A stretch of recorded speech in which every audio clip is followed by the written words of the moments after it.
You are instructed to change your course. Any further attempt to sail toward Gaza endangers your safety and places you within an active war zone. If you continue on your route and attempt to breach the naval blockade, we will stop your vessel and act to confiscate it through legal proceedings in court. We are here with the conscience of the world, moving peacefully in a non-violent humanitarian mission to take this aid. You are not allowed by international law to stop us. Therefore, we do not comply with your request, because your request is still an attempt to perpetuate the genocide of the Palestinian people. And the moment we went outside, I could already see their boats coming straight to us.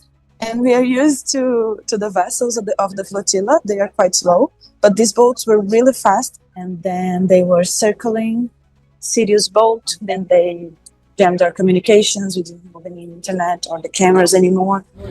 Donc là, vous voyez l'interception. Là, on a un autre bateau qui appartient à la flottille.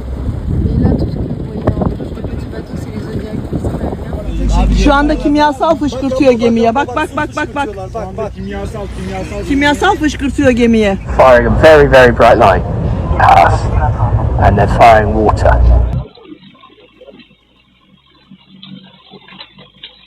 Heads up. Heads up, everybody. Can you put your fucking heads up, please? Okay, phones on the water, please. Phones on the water. Okay, phones on the water, please. Phones on the water.